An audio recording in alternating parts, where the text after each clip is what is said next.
Thank you for joining this lesson, Mathematics Paper 2, Kabarak exam. So we're going to discuss Mathematics Paper 2, and I hope you're going to gain something tonight. This day, I would like to concentrate with Section 2. For a while now, we have been doing Section 1 questions, but today I'm preferring the Section 2. So that is where we're going to have our concentration, and I hope you people shall reap benefits.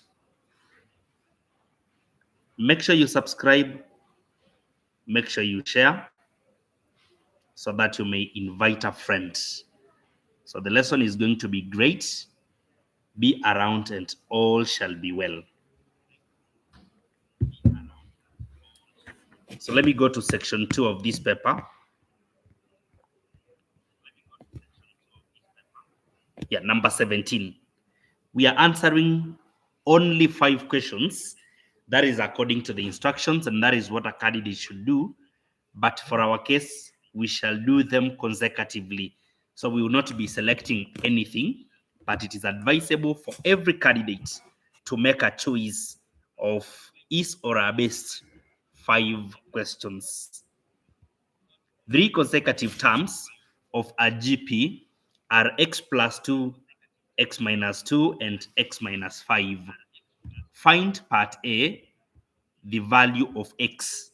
These are 5 consecutive terms, to mean that these terms are sharing a common ratio because it is a GP. Therefore, being a GP, then when we take this second given term, x minus 2, then we divide by the first one to be mentioned, x plus 2. We should get the same ratio as when we take x minus 5 divide by the second term, x minus 2. So that is the first equation which will help us to score in this question. When you cross multiply x minus 2 multiplied by x minus 2 should give us x plus 2 into x minus 5. Then now you square the left hand side so that we have x squared minus 4x plus 4. This is equivalent to, now on the right hand side we need x times x, whereby we'll have x squared, then x by negative 5 giving us negative 5x plus 2 multiplied by x giving us a positive 2. So minus 5 plus 2, that gives us negative 3x minus 10. This is the general equation, but now we can group the like terms together and simplify where possible. Therefore, x squared minus x squared, that one cancels. Then we can talk of negative 3x plus 4x, making it x. And again, we can also talk of 4 plus 10, because 10 becomes positive when taken to the left hand side, and that becomes 14. So the value of x is 14 for this particular GP. Find also number, or part B, the common ratio, of course, of the GP. So for us to get the common ratio, we need to take how the terms have been related. The first term becomes x plus 2, that is 16. The next one shall be x minus 2, which is a 14 minus 2, 12.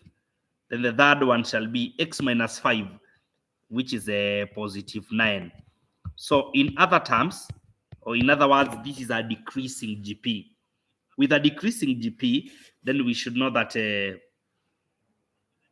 ratio is a fraction. So when we take 12 out of 16, we should get the same ratio as when we take 9 out of 12.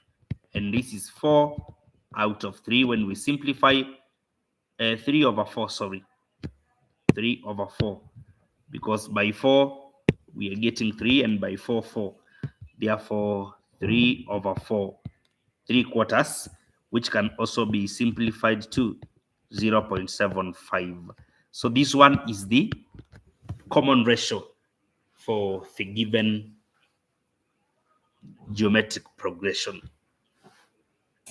In part C, we are told given that x plus 2 is the third term of the GP, x plus 2 is the third term.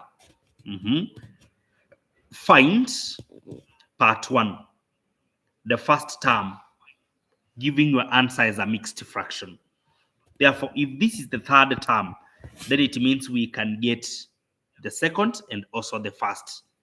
Something you're supposed to understand is that at this level, a formula can be used, and we can also do the question stepwise until we find ourselves at the answer.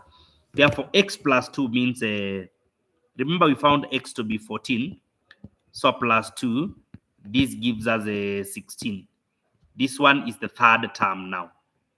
This one is the third term.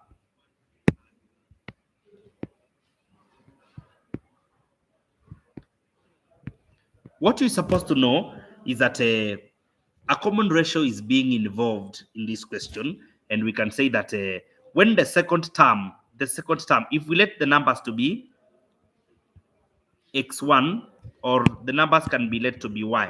The first term can be let to be y1, the second term y2, the third term y3, which is now known to be 16.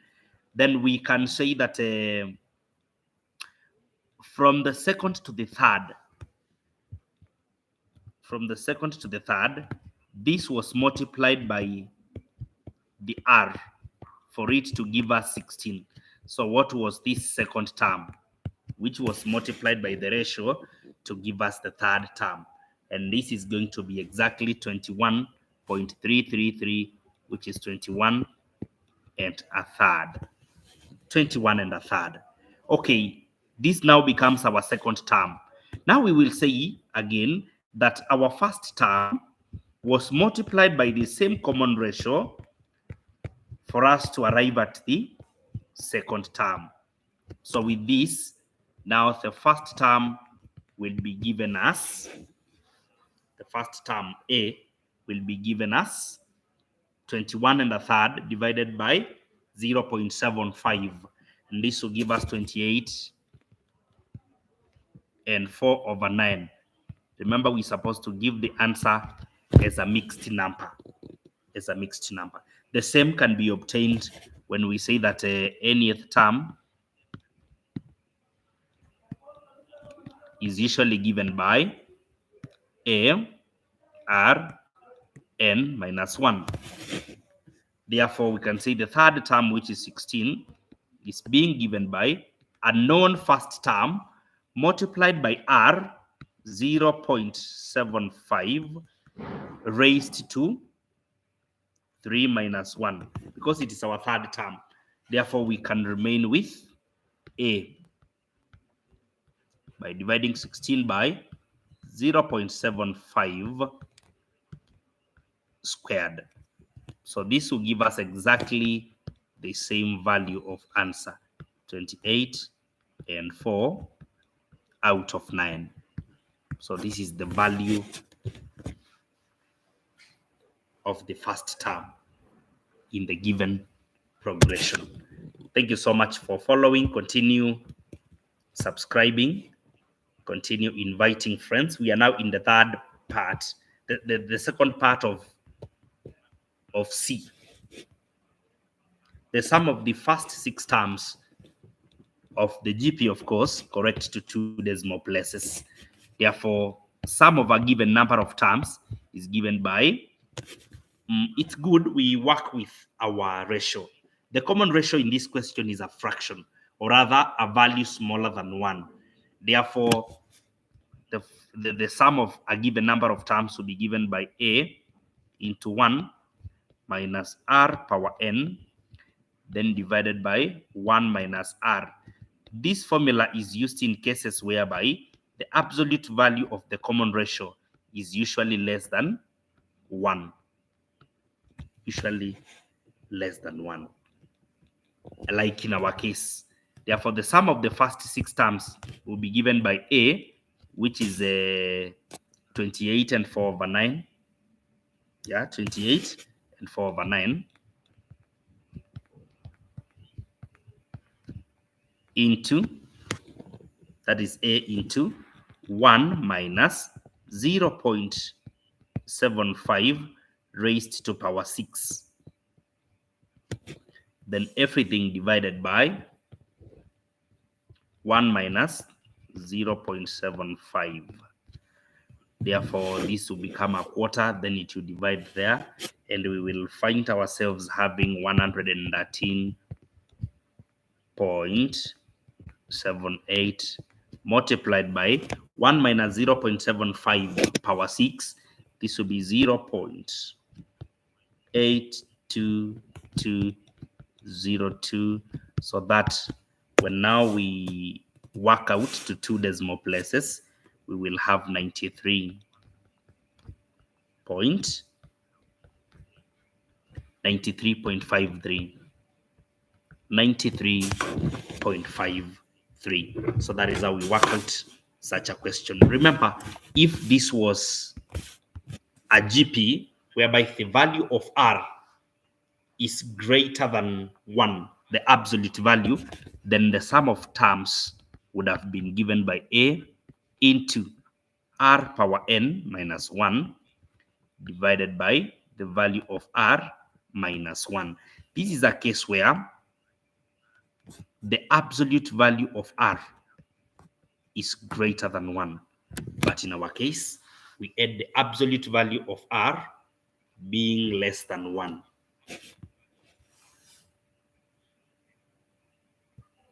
Number 18, a question on probability.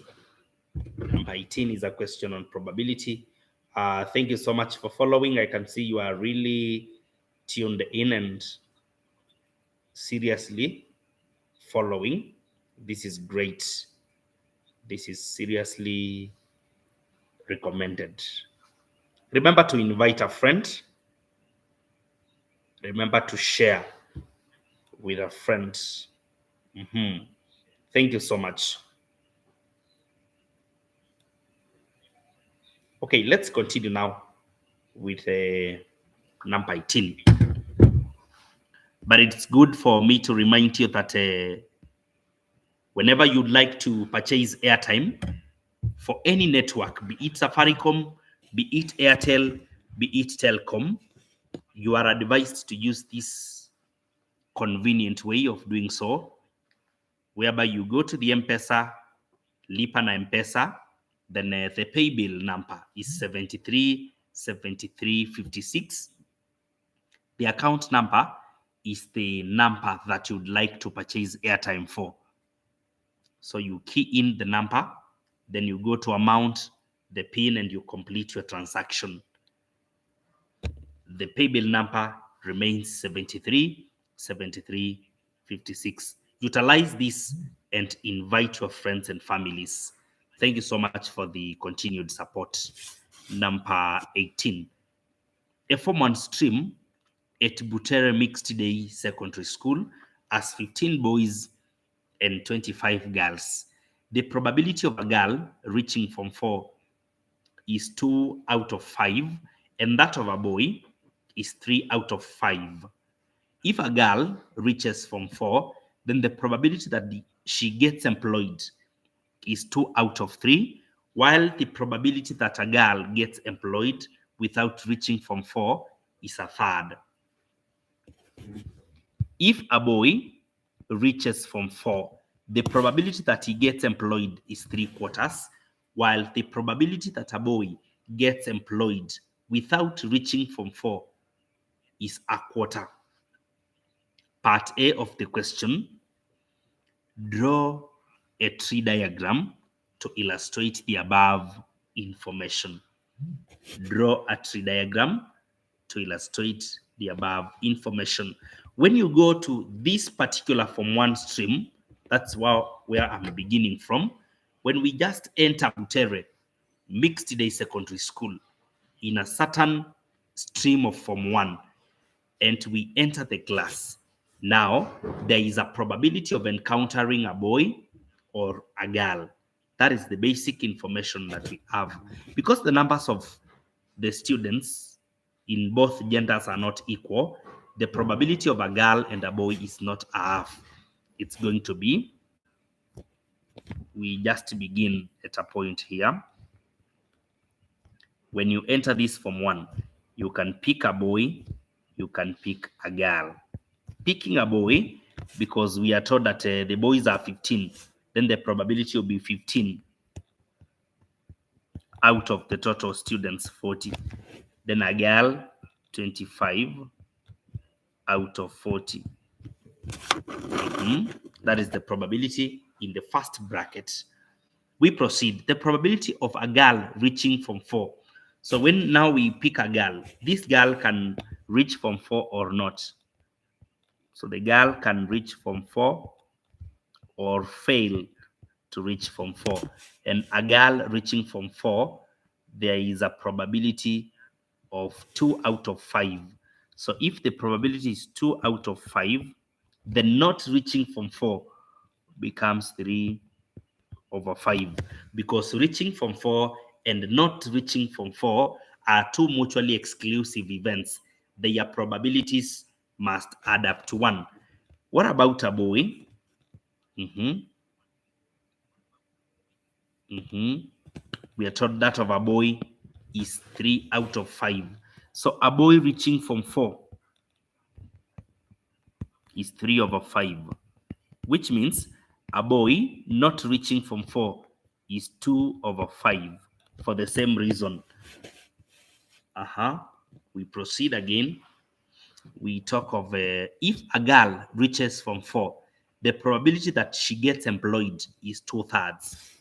If a girl reaches Form 4, the probability that she gets employed is 2/3.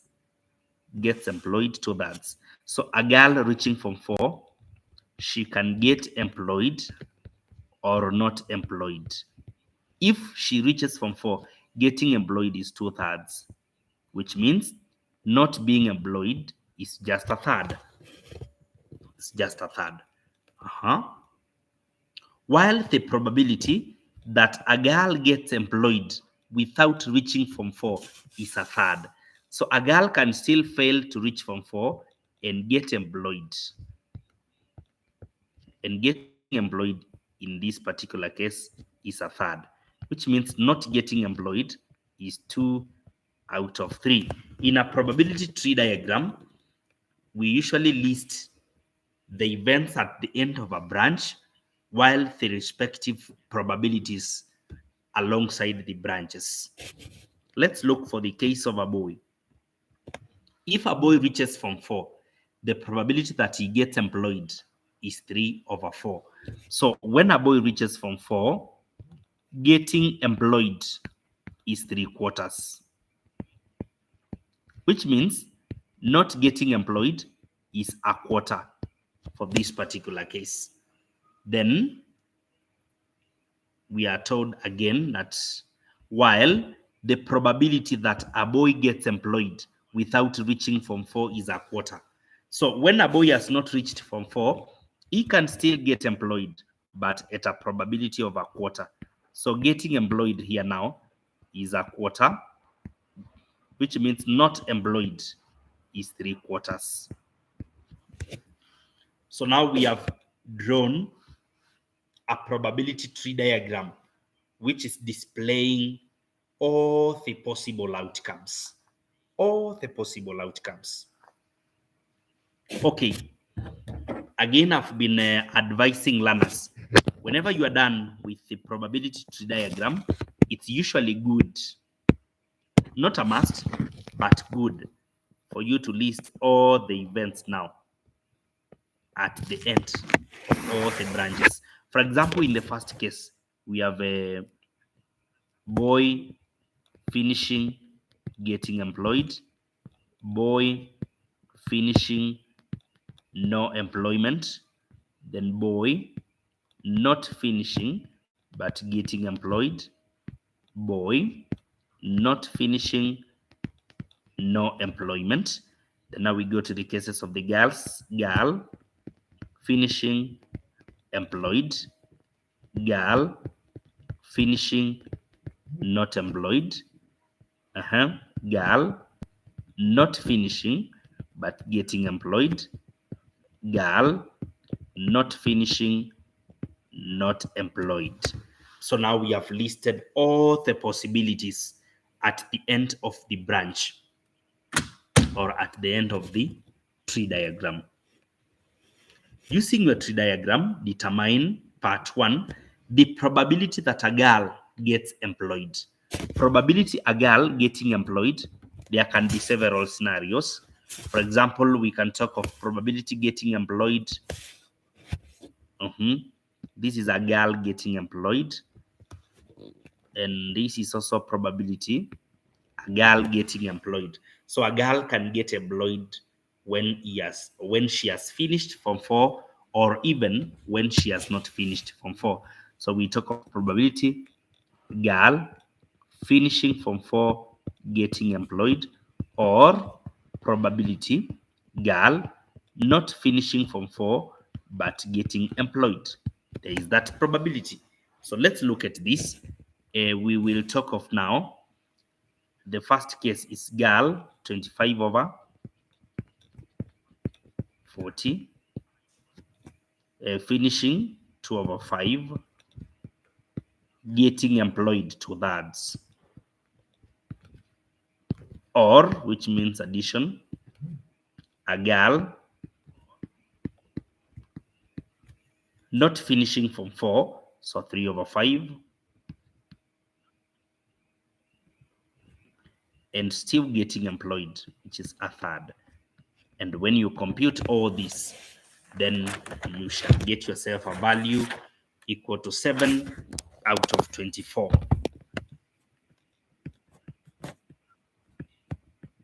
So that is the value. Let's look at the second question on probability. The second question, we are also using the same tree diagram to find or to determine the probability any child who has been to school gets employed.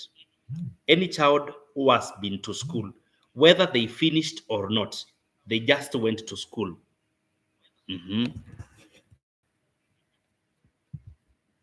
Any child who has been to school gets employed. Who has been to school? So we can talk of a boy getting employed. As long as there is employment. As long as there is employment. So we have this case, this case, this case, and this case. So for boy, we will have a 15 over 40. 15 over 40. Then finishing school, which is 3 over 5. And getting employed 3/4. Or a boy not finishing school but getting employed. The probability is 1/4. A boy not finishing school and getting employed 1/4, plus probability of also a girl getting employed, whereby we have exhausted those probabilities and arrived at 7 over 24. Therefore, when you compute all this, now we are getting 39 out of, 239 out of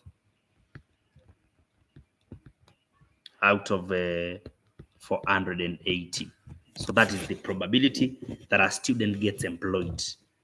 It can be a boy, it can be a girl, as long as they went to school, they have been to school, finishing or not finishing school. The point is they have been to school.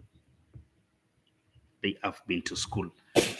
Roman 3, the probability that a boy fails to get employed.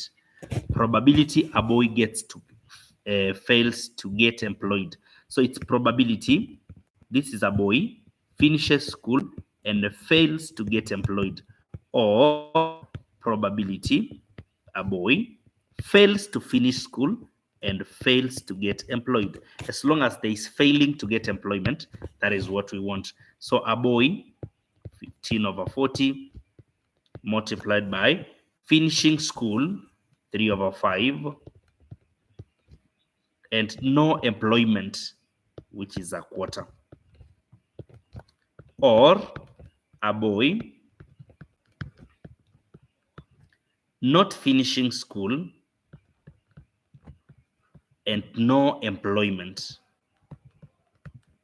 No employment when a boy has not finished school is 3/4. Yeah, 3/4. So those are the probabilities that we have. Then you compute all this and you will find yourself with a final answer of 27 out of 160. 27 over 160. 27 over 160. So that is how we get such a case. And finally, in Roman 4, the probability that anybody who has studied up to Form 4 fails to get employment. Anybody who has studied up to Form 4 fails to get employment. Anybody.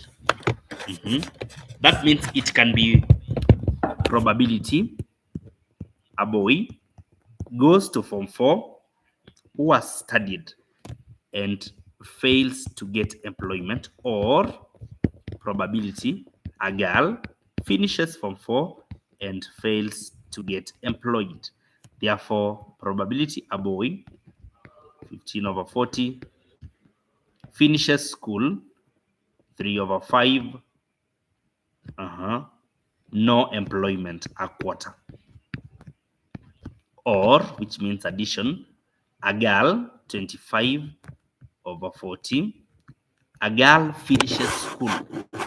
So probability a girl finishing school is 2 over 5 and fails to get employment. You finish to get to be employed, you fail to be employed is a third for a girl. Therefore, you compute these and get 67 out of 480.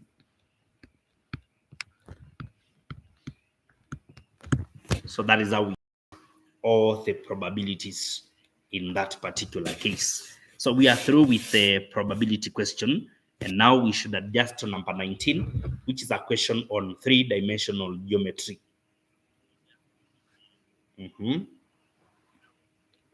Thank you, thank you.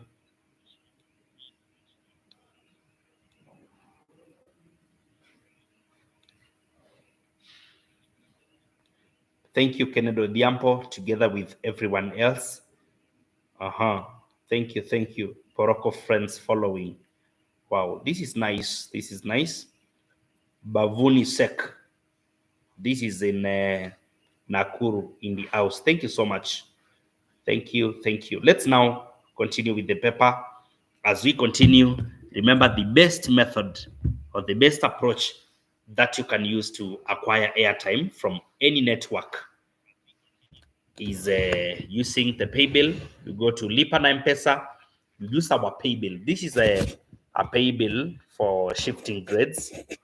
Through this, you are buying the airtime for yourself, but you will have promoted this platform called Shifting Grades. Therefore, the pay bill number is 737356. The account number is your phone number, the phone number you intend to purchase airtime for.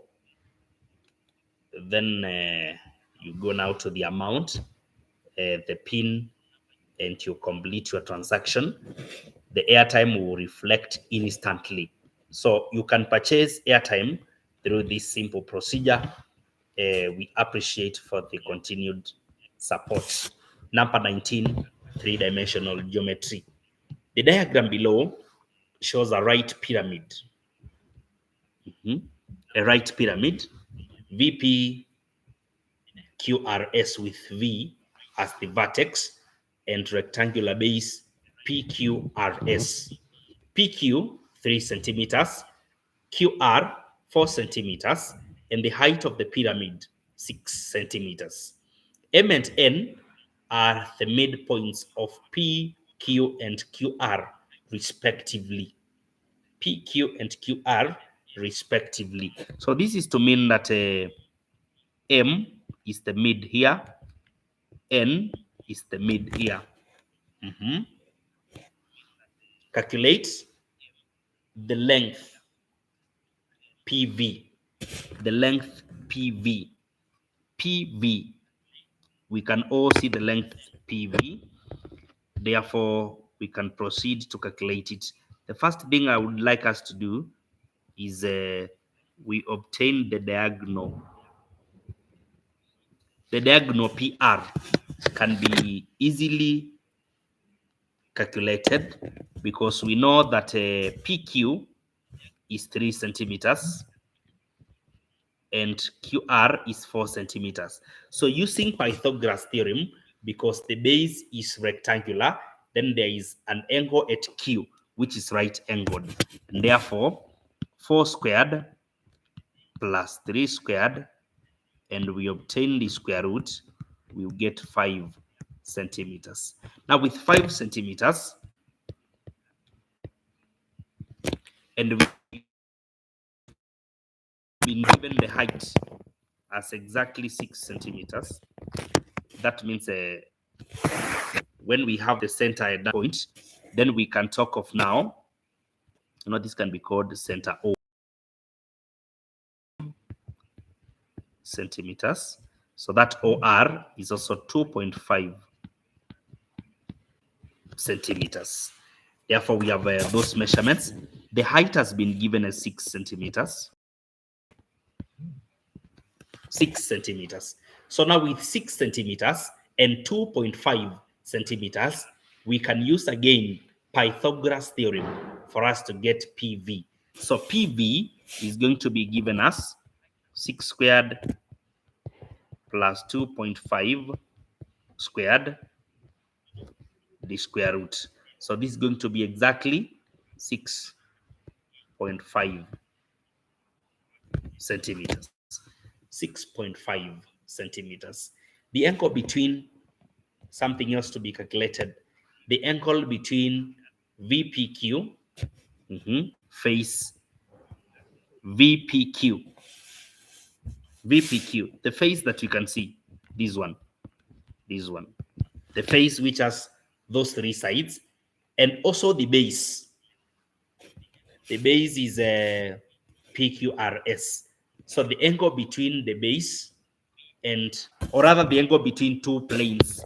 Let's look at how we can get the angle between 2 planes.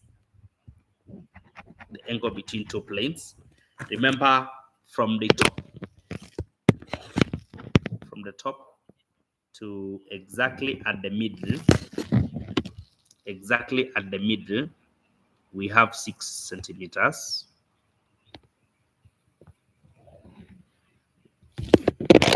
We have 6 centimeters here. Then we want the angle between VPQ and the base. So we are supposed to know that for us to get angle between 2 planes, we have to identify through the middle of each plane a straight line, and also through the middle of the other plane another straight line, both coming to the line of intersection for the 2 planes. So the 2 planes are meeting at PQ. VPQ and PQRS are meeting at PQ. Therefore, we draw a line through VPQ and also another line through the base so that the 2 lines are meeting at this point. And now that becomes our angle of interest. That becomes our angle of interest. So for us to calculate that angle, we require a few lines that we already know, because at this point it's already perpendicular, or rather right angled. Assuming this is O, we said this one is M. So MO, if QR is having 4 centimeters, then MO will be 2 centimeters. and we are having VO as 6. Therefore, the angle at this point called theta can now be calculated using trigonometric ratios, whereby we can say, I think it will be tangent, because with that particular angle, the opposite is known, 6 centimeters, and the adjacent length, 2 centimeters. Therefore, the tangent of the angle equals to the opposite length out of the adjacent length. This is giving us exactly 3. So with tan of the angle as 3, then this implies that for us to get the angle, we need the tan inverse of 3. And this will give us an angle equivalent to 71.57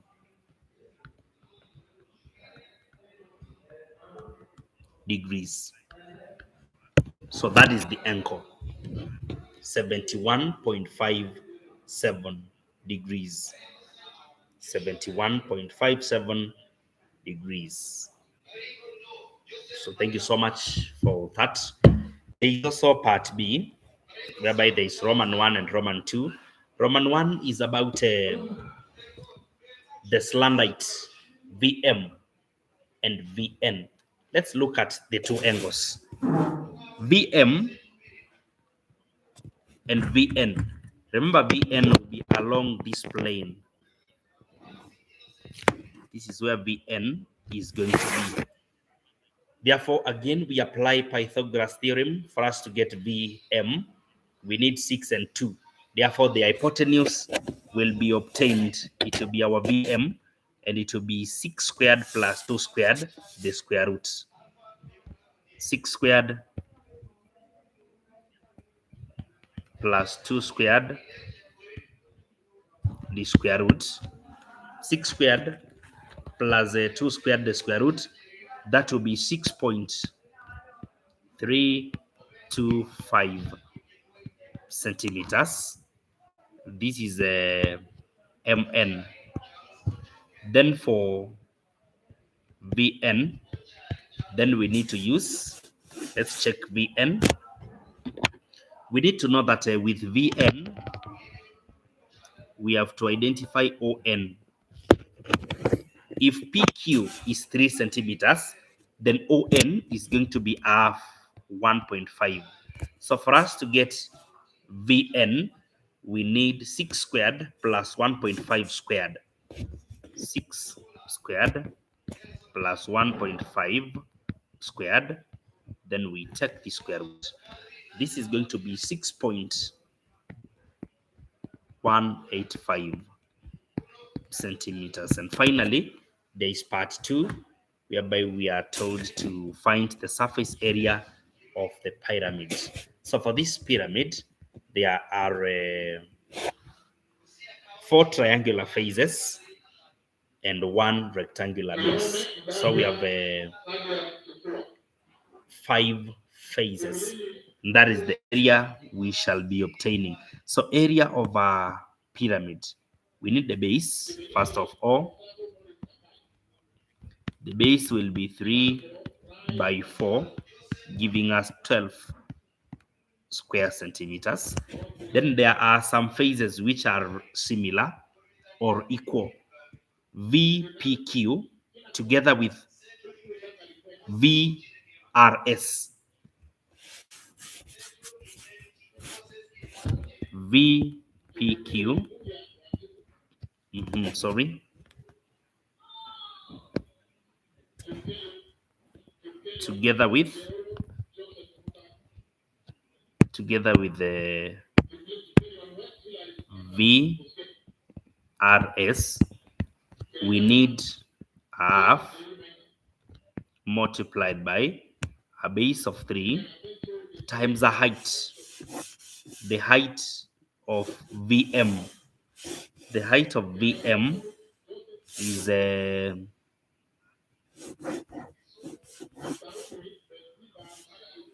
height of VM. VM was here. Sorry for that labeling. So VM is 6.6 325. Then the year 2. We multiply everything by 2. And the area is going to be 18.97 square centimeters. There are also other two phases which are identical. VQR and VPS. VQR and VPS. Yeah, the phase here together with the one here. Therefore, we need a being triangular multiplied by 4 multiplied by 6.185, and they are two identical phases. So the area is going to be 24.74.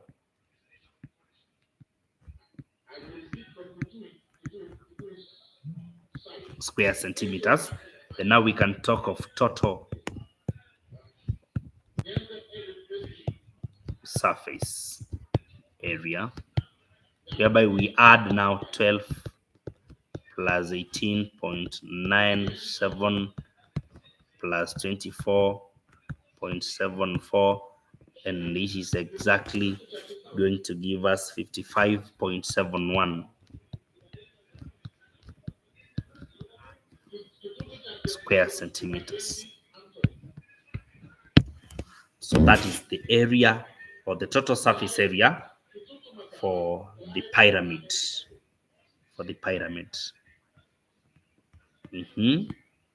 That is on three-dimensional geometry.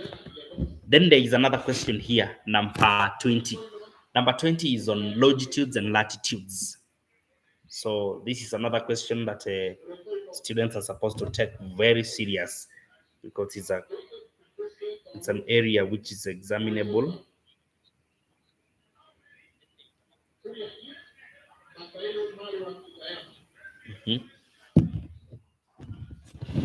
As we continue, remember the most effective way of loading airtime to your mobile phone is by using the pay bill 737356, whereby you go to your M-Pesa, Lipa na M-Pesa, then the pay bill number, you enter the business number 737356. The account number is the phone number that you'd like to buy airtime for. So you enter the phone number as the account. Then you proceed to feed in the amount that you'd like to spend, and you complete the transaction. The pay bill number is 737356. You can utilize and invite friends and families. Number 20. Two towns, A and B, lie on the same parallel of latitude, 60 degrees north. If the longitude of A and B are 42 degrees west, 29 degrees in the east respectively, part A, find the distance between A and B in nautical miles along the parallel of latitude. It's good for you to know that for a good approach of this question, it's advisable that, so 42 in the west,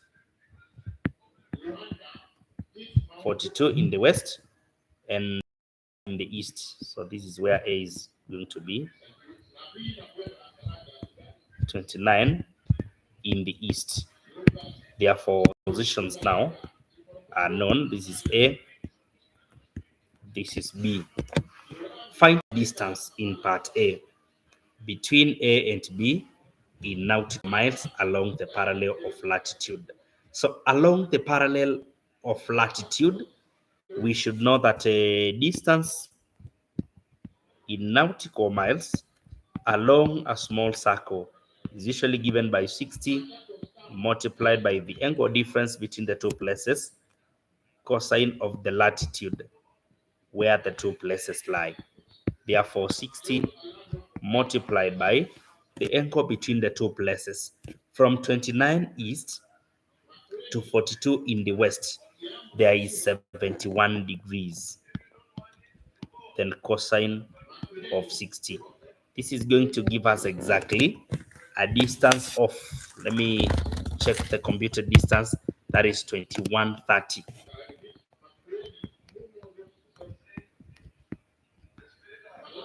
Nautical miles. 2130 nautical miles. That is the distance. In part B, we are told to find the local time at A if at B is 1 p.m. We also know that places in different longitudes have different local times. At A, the time is not known. At B, the time is 1 p.m. So we will say that for every 1 degree angle difference, there is 1 minute time difference. What about for 71 degrees difference? So this is going to be 4 by 71, and this is going to give us a 184. 184 minutes. 284, sorry. 284 minutes. 284 minutes. So with 284 minutes, then we can convert them to hours and say these are 4 hours, 44 minutes. 4 hours, 40 minutes. The next thing to ask ourselves is, if the time at B is known to be 1, is time at A ahead or behind? And the time at A is in the west. So A is to the west of B. That means A is behind in time. So with the time difference of 4 hours, 44 minutes, then we say that 4 is behind in time by 4 hours, 44 minutes because it is to the west of A. Therefore, we'll say 1 p.m. can be written as 1300 hours. We subtract the time difference, and this will give us, we will have to carry 1 hour, so that when we carry 1 hour, this becomes 60. 60 minus 44 is 16. Then 12 minus 4 is 8.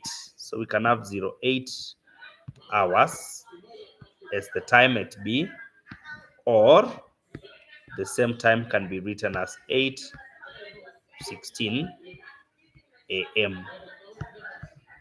8:16 a.m. 8:16 a.m.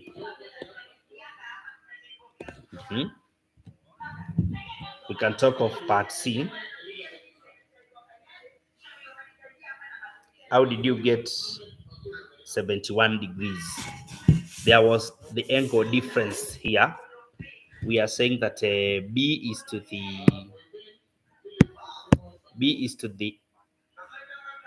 the west, 29 degrees. We just want the angle at this. Remember, there is along the latitude 60 degrees. A place A is here, a place B is here. Then from the prime meridian, we have an angle of 29 here for us to arrive at B, and we have an angle of 42 for us to arrive at where A is.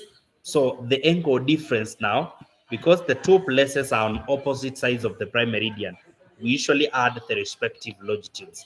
This is going to be 42 plus 29, giving us 71. Giving us 71. That is to the respect of the person who is asking a question, and that is good.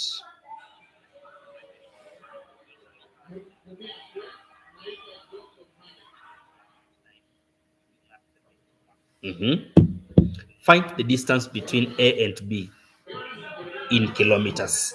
Distance in kilometers along a small circle is given by the angle difference divided by 360 pi r, 2 pi r, sorry, 2 pi r cosine of the latitude. So we need to talk of 71 out of 360 multiplied by 2 multiplied by 22 out of 7 multiplied by radius 6370 of the earth, then cosine of the latitude, so cos 60. When you compute this, you shall get a distance equivalent to 3948.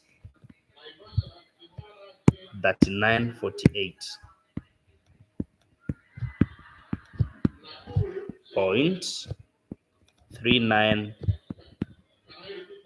kilometers. 39 kilometers.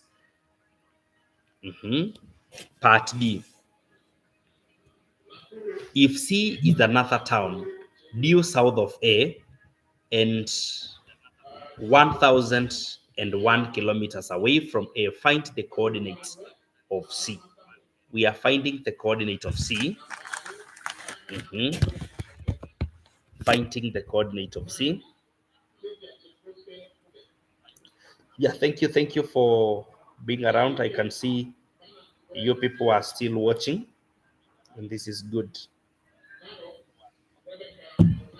If C is another town due south of A, therefore from A, for us to locate C, we need to go southwards now.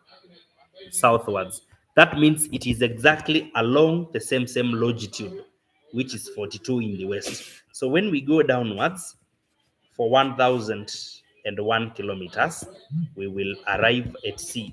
So we can get the coordinate of C by saying that a distance, this time round in kilometers, and along a great circle will be given by the angle difference of 360, 2 pi r. Therefore, 1001 is equivalent to the angle difference over 360 to pi r 6370. The only unknown in this particular case is the value of theta. So the value of theta can be gotten by, when we take 1001, we multiply by 360 and by 7. Then we will divide now by 2 multiplied by 22 multiplied by 6370, giving us exactly 9 degrees. So there is latitude difference of 9 from A to point C. If there is a latitude difference of 9 and we are moving from this is how the places are. We are along 42 degrees in the west, and now we are moving from 60 degrees in the north down through an angle. This is A, down through an angle of 9. So when we move through an angle of 9, then we will be at 51 degrees, still in the north. Even if we are moving to the south, we will not access the southern hemisphere as long as we shall move through an angle smaller than 60. If we would have gone through an angle greater than 60, we would have penetrated the southern hemisphere. But now that we are going through an angle difference of 9, we shall move down to 51, still in the north. So from 51 to 60 in the north, that is where our angle of 90 lies. And so we will say that now C is 51 degrees in the north. Then the longitude now is still 42 degrees in the west. So this is the coordinate of place C. The coordinate of place C. Remember, our consultation line is 0704153366.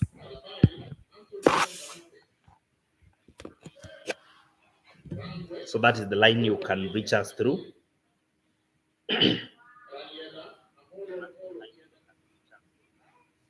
Yeah, we can attempt another question. Try another question, number 21. Wow, this is a question on statistics. The question says that the table below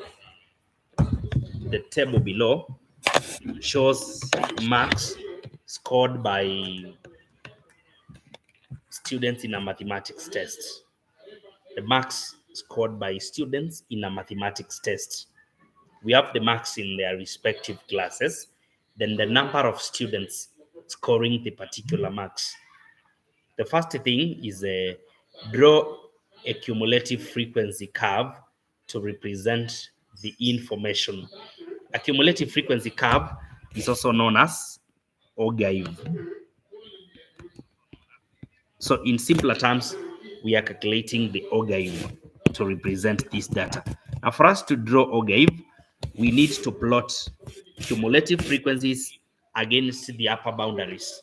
So cumulative frequencies now, we need to get the column for that, or rather the row in this case.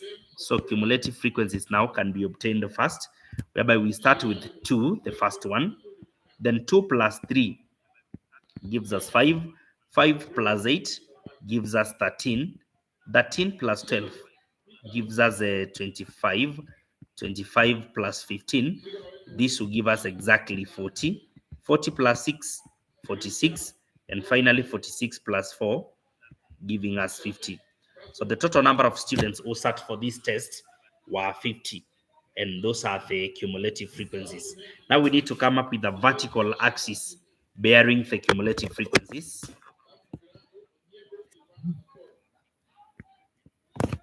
So now I'm going to use a blue for the axis.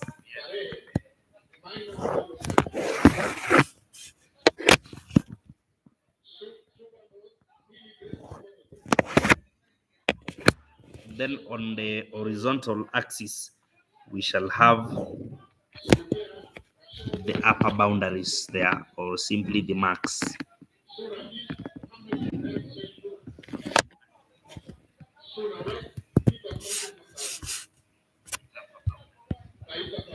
So we shall have cumulative frequencies here, CF. Remember, we are moving all the way from 2 to 50. So we can use intervals of even 5. Intervals of 5, whereby from 0, we can go to 5, 15, 20, 25, 30, 35, 40, 45, then 50, 55. Yeah, that labeling is enough. Then after that, now we can get to the marks, whereby we need to start with the least boundary, which is going to 29.5. So I can begin with 29.5 at this point. 29.5. Then after that, I can go to the next square, 39.5. 39.5. 49.5. 59.5. 69.5. 70.5. 79, that is 79.5, 89.5, and 99.5. So we have now labeled, we have marks here, all the scores. The marks are there. And remember, instead of breaking up 29.5, the least boundary, 29.5.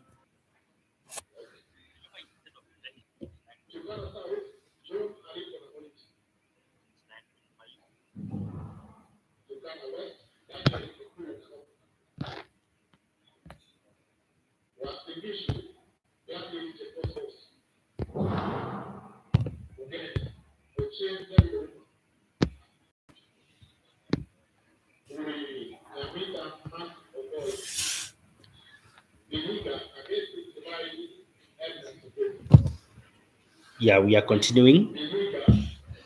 So now we need to plot now each cumulative frequency against each cumulative frequency against the upper boundary. So we start with the 2 against 39, or 39.5 against 2. So 39.5 against 2 is going to be at that point.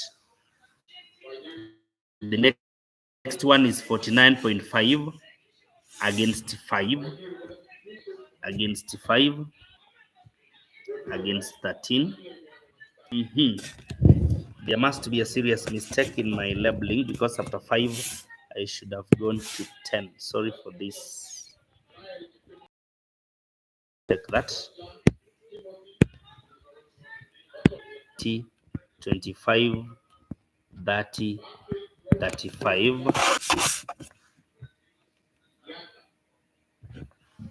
Then we talk of 40, 45, 40,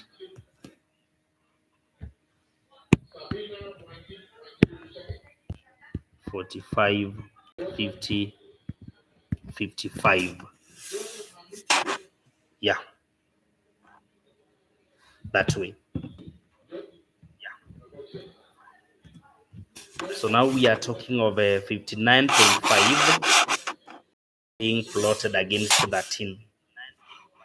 Being plotted against 13. So 13 is a value after 10. Let me go back to my plotting ink now. That is where 13 is. 69.5 against 25. 69.5 against 25. That is the point. 79.5 against 40. 79.5 against 40. So 79.5 against 40 will be this point. 89.5 against 46. 89.5 against 46. So after 45, there is 46.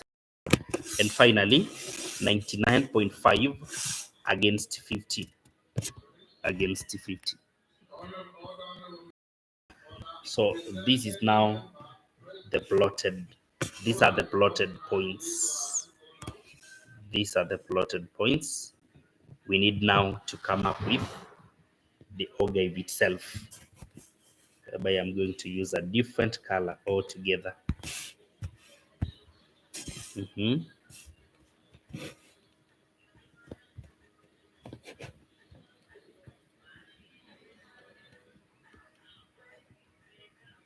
Remember your curve, or the ogive, is supposed to be smooth and continuous. Smooth and continuous.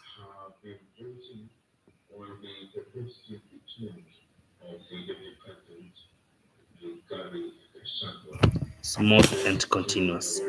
Therefore, that's the ogive, which represents the data that we add.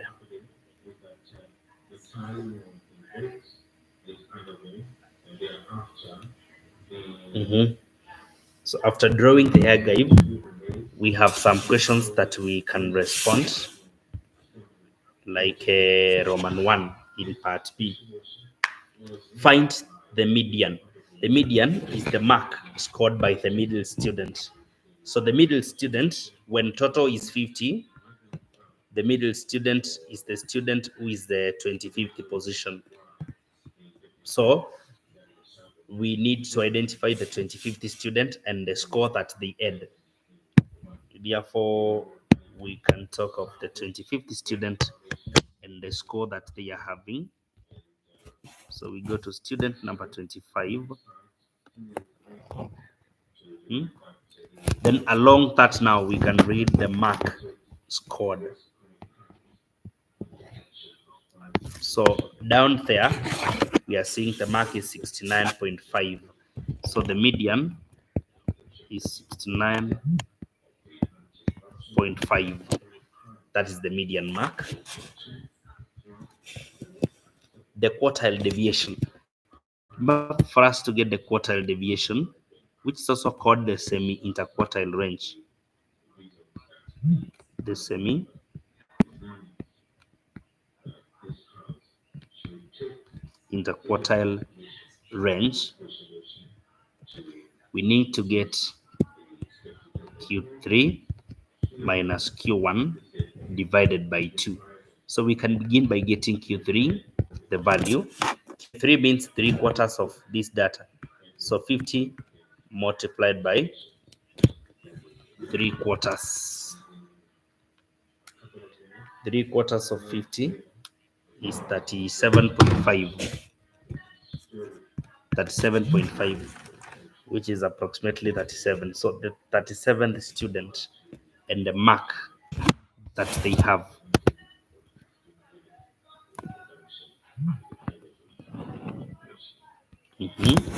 Then after reaching the line, the curve, now we read down there. We read down there. So Q3 is going to be 69.5. We add 7 units. That will be 76.5. So this is 76.5. Let's go to Q1. So Q1 is going to be 1/4 of 50, the first quarter. And that is going to be 12.5, which is approximately 12. So the mark scored by the 12th student. The mark scored by the 12th student will give us Q1. So for the 12th student now, we have 49.5 plus 8, which is a 57.5. 57.5 marks. Therefore, now our quartile deviation is going to be 76.5 minus 57.5 divided by 2. This shall be 76.5 minus 57.5, then divided by 2, giving us exactly 9.5. So that is our quartile deviation. On the same, we are told that the pass mark, determine the pass mark. If 60%, if 60% of the students passed, determine the pass mark. If 60% of the students passed, so 60% of the students passing, 60% of 50. How many students? 60% of the students passed. So we talk of 60% of 50 students. This will be exactly 30. The first 30 students passed. It means the first 20 failed, and there is what they scored, the first 20. So those who failed are 50 minus 20, 50 minus 30, giving us 20. So the first 20 were below. The first 20 were below the pass mark. So the first 20 students, let's check the mark scored by the first 20th student. So the 20th student is going to be at this point, which is 64.5. 64.5. 64.5 marks percent. 64.5% is the pass mark, because the others now, that is the limit for the first 20, which means the other 30 are beyond this and they have passed. So that is how we work out such a question. In the next class, we will even be looking at questions like this one. Though we can still work out this one now, but allow me not to finish the whole paper because of other interests. Number 22. The initial velocity of a particle was 1, and its acceleration is given by this function 2 minus t. Determine the equation representing the velocity. For us to get velocity, we should integrate acceleration. That means we are supposed to integrate 2 minus t with respect to time. So this is going to be 2. We introduce t minus t, which becomes squared, divided by 2, plus a constant. Call it arbitrary constant. So now we can still find the value of constant because we are given the initial velocity. You know, initial velocity, v equals to 1 when t equals to 0. So initial velocity is the value of velocity when time is 0. Therefore, we can say v equals to 1 when t is 0. So 2, 0 minus 0 squared over 2 plus c. And the value of c can be concluded to be 1. If the value of c is concluded to be 1, then the equation for velocity now can be written as v, the equation representing velocity. Part 2.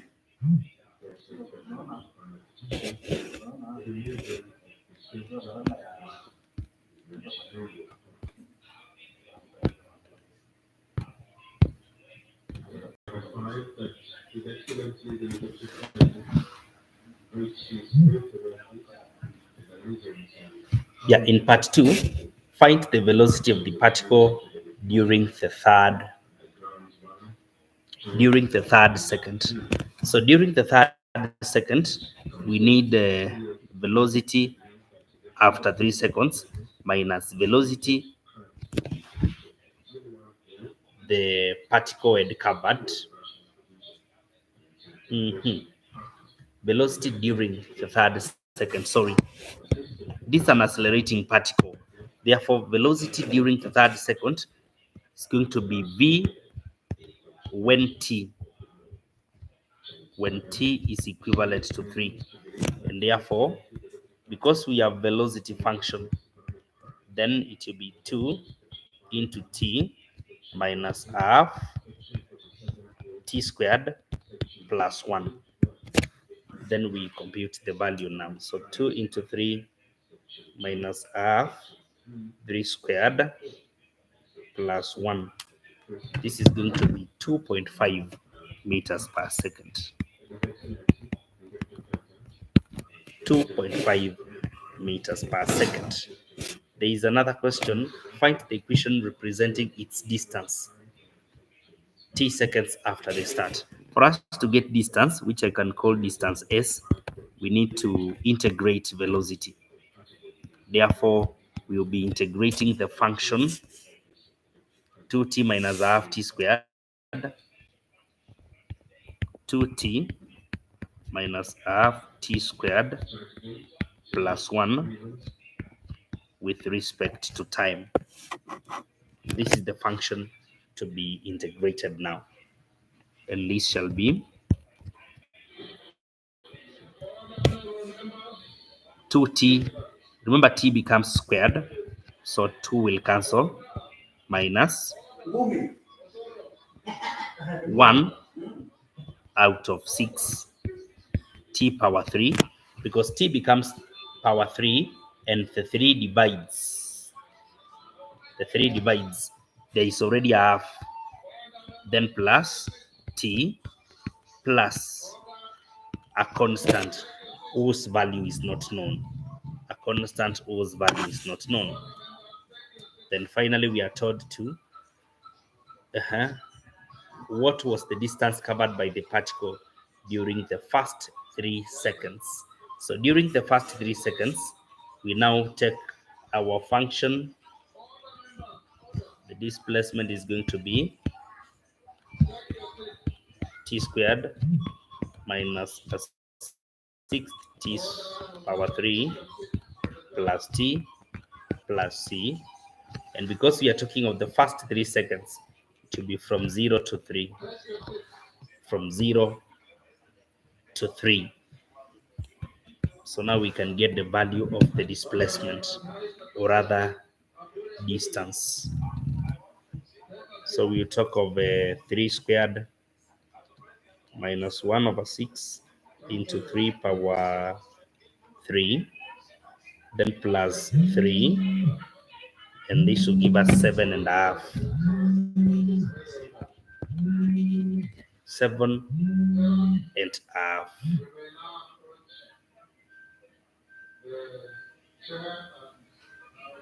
7.5. Remember, when we subtract with a substituted 0, we just get 0. So automatically 7.5 meters will be the distance covered. Finally, there is a question on determine the time when the particle was momentarily at rest. To be momentarily at rest means that velocity becomes 0. Therefore, the values of t, you now take the velocity function to 0. 2t minus half t squared. 2t half t squared plus 1 equals to 0. When you solve this equation now, you will get the two possible values of time when the particle was momentarily at rest. Remember to subscribe and to share this lesson with your friends. Remember also that to purchase airtime, you need to use our simplified method here. Thank you so much for following.